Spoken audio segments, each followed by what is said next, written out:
Ms. Lundy, everybody may be seated.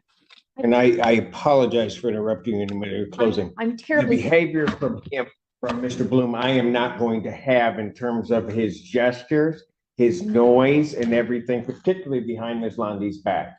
Not going to have it. Mr. Burnton, I'm going to give you a chance to talk to your client about it and tell him that he is to sit there quietly or not at all before I continue. Take him back. Court is standing in recess. People having rested. Any witnesses for the defense? No, Your Honor. Thank you. All right, very good. Parties prepared for closing argument? You may proceed. May I move the question? Depends on where you want to put it, but yes, you may go. Rotate it very slowly. That's all right. That's Thank you.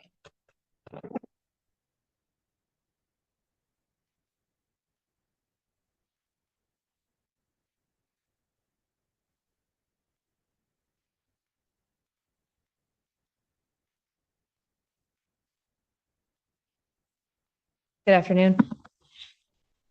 When we started this morning, I let everyone know what I expected the evidence would show. Started talking about that Rocky Isley was a nurse working in the jail, and on that date, the defendant was incarcerated in the jail.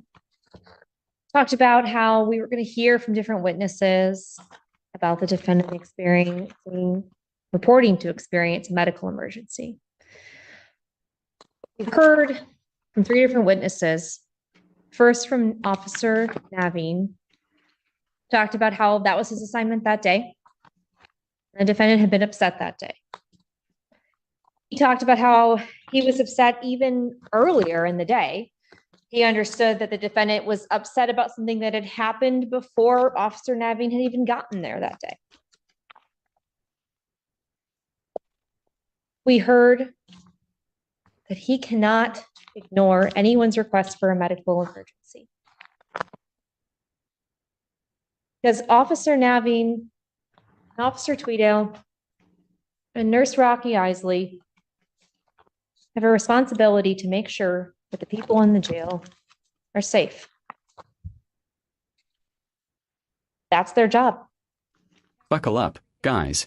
Today we are going to witness a courtroom moment that spirals fast. The judge abruptly halts proceedings after the defendant's disruptive gestures and noises cross a clear line.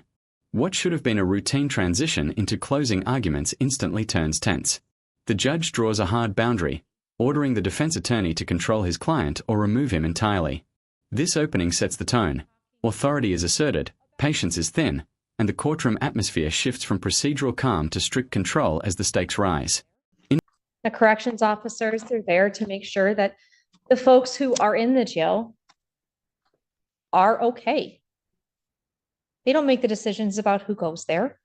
They don't make the decisions about who leaves. Their responsibility is safety. Officer Naveen is talking about how he checks every 15 minutes, make sure the people that are in his cell block are okay. He talks about how he makes sure Mr. Bloom is okay. Nurse Rocky tells you about how it's his responsibility when someone says they're experiencing a medical emergency. He doesn't care how old they are. He doesn't think something's more or less likely based on their age. He doesn't think something's more or less likely based on who they are. He is there to make sure they are okay. Officer Tweedale is the one who speaks to the defendant and says to him and gets him to calm down enough to be medically evaluated. Why? Because it's his job. That's his job. He's got to find a way to communicate with each person to help them. Nurse Rocky, I'm sure everyone has experienced a nurse who made you feel safe, who made you feel cared for and listened to. And Officer Tweedale, when this is going to go down and he knows that Mr. Bloom has been upset, and he knows that Mr. Bloom has been agitated. He told you how he levels his hand above the food slot door just in case. Why would you do that? Just in case. Safe. But the only person out of these 4 men who didn't care about the safety of another person was the defendant. You're going to get jury instructions in a few minutes that display for you and educate you that the law does not allow sympathy nor prejudice to influence when you are making this decision. You should not be prejudiced against the defendant because he was incarcerated, nor should you be sympathetic to him because he was incarcerated. The law requires an examination of the facts, and the facts are simple.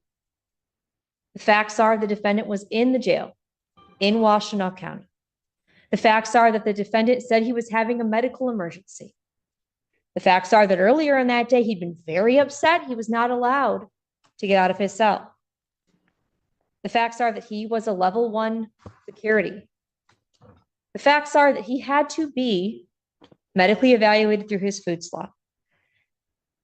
And the facts are that when he was being medically evaluated, he yanked his arm back in that food slot, and that slammed Rocky Isley into his wall, or into his door, rather.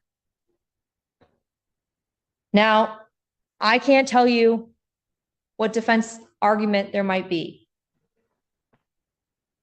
but I will tell you that you've seen a video, not my favorite angle. You've seen medical records, and you've got a copy of Rocky Isley's own statement that he made on May 31, the day after this happened in the night, about what happened. Everyone has a right to be safe at work. Everyone has a right to be safe at home. All of the witnesses that you've heard from today. As closing arguments begin, the prosecution carefully walks the jury through the events inside the jail. Testimony from officers and a nurse is revisited, emphasizing duty, safety, and responsibility. Each witness is framed as someone doing their job under pressure, repeatedly checking on the defendant and responding to a claimed medical emergency. The narrative tightens around one critical moment. During evaluation, the defendant suddenly pulls his arm back, injuring the nurse. The prosecution stresses that everyone acted to keep him safe, except the defendant himself. Helped to keep the defendant safe at his home. His home he didn't choose. He didn't choose to be in the jail, but that's where he was. Each of those men told you how they made a choice to keep him safe, despite his behavior, despite his influence. Stop for a moment. I'm sorry, I apologize. Mr. Take the jury, please. I'm so sorry, Your Honor. No, it's not you. It's not you. Take the jury, please.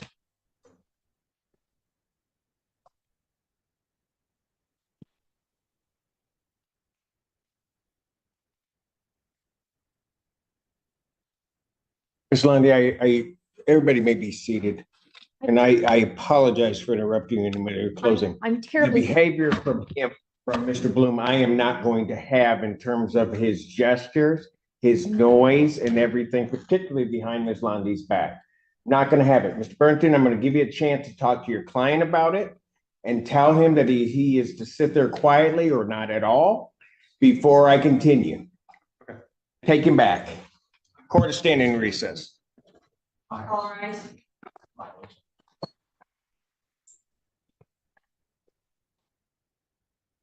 The next district court of County, Washington, State of Michigan is now back to discussing the opportunity Judge 17. You may be seated. And if we can bring Mr. Bloom up, please.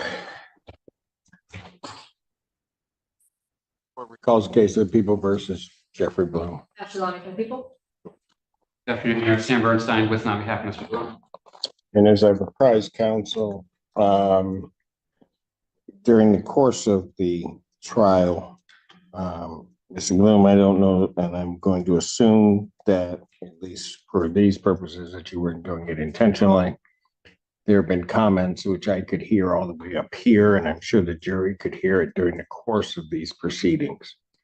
That then, when Ms. Lundy got up to give her closing argument, there were additional comments. I didn't do anything about that, but the moment the gyrations with your hands occurred behind her back, I stopped the proceeding. I'm not going to tolerate any of that. I will stop it again if that's what we have to do, But I'm going to admonish you and warn you at this time that the court is not going to allow that type of conduct to occur. With that admonition, Mr. Bernstein. I was going to say, there were some times where Jeff was speaking with me during the trial. Oh, I understand that, but there were other points at which there were just extraneous comments. So I was letting those go, but I'm not going to have that and have counsel interrupted during the course of their closing arguments. With that admonition, are the parties ready for the jury? Your Honor, I also understand there's been information given to the jury that. Correct. Yes, for the purposes of the record, I did inform counsel. So at no, that the jury did not take that in any way to be applicable either to Mr. Bloom or to the people, because I had stopped Ms. Lundy in the middle of her closing argument. And I had indicated that they are not to take any delay or interruption by the court. They are not to attribute it to either party. They are to attribute it to the court of its own doing, so that the jury understands that and does not hold that against the people or against the defendant. Thank you, Your Honor. I am ready to proceed. Is the defense ready? I am ready, Your Honor. All right, let's bring the jury.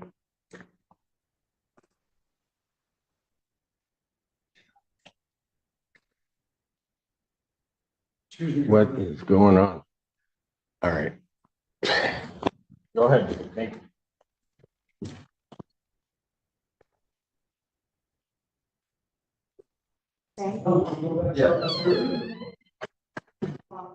Still hot mic. Oh.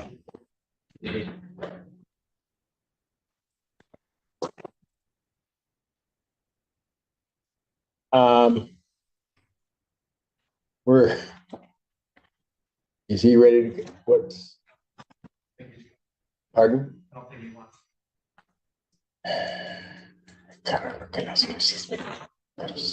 It's sick, Your Honor. No. Yeah. Did you want to go back there and try to talk with him? Because in the record should reflect, if it doesn't already, that. Tension erupts again when the judge interrupts closing arguments for a second time. The defendant's behavior, especially gestures made behind the prosecutor's back, forces the court to step in. The judge openly admonishes him, making it clear that no further disruption will be tolerated. Moments later, the situation escalates further when the defendant voluntarily leaves the courtroom and refuses to return. What follows is confusion, pauses, and concern, as the court must now confront the serious implications of a defendant choosing to remove himself mid-trial. After the court's admonishment to the defendant and asking whether or not the people in defense were ready, that the defendant on his own accord decided that he would leave the courtroom. I've been informed by transport that it appears that he does not wish to come back out. I really should try to speak with him, Your Honor. I mean, Yes, you should. it's a significant right to be at your own, like in the Constitution or something. One which one can, I believe, voluntarily forfeit. That's fair too. Yeah. So before we get to that stage, why don't I'll stand in recess and allow you to have an opportunity to chat. All right, thank you. All right.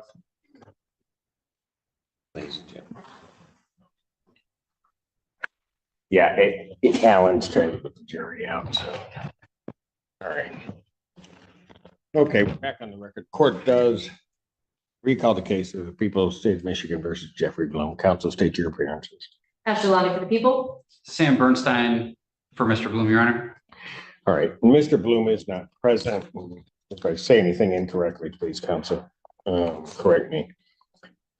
Just prior to our last recess, when we were trying to continue with the trial, after the people had begun their closing argument, I stopped the proceedings, gave an admonishment, had the jury gave an admonishment to the defendant regarding comments that he was making, as well as gestures in terms of his hands because of the positioning of the podium behind the prosecutor's back. Gave him that admonishment, then told him that I would not tolerate any of that behavior. At that point, I did not hear anything, or at least nothing that was audible or understandable from the court in terms of the defendant saying anything. The defendant got up and he removed himself from the courtroom. Transport took him back. I took a recess in order to allow Mr. Bernstein to speak with his client.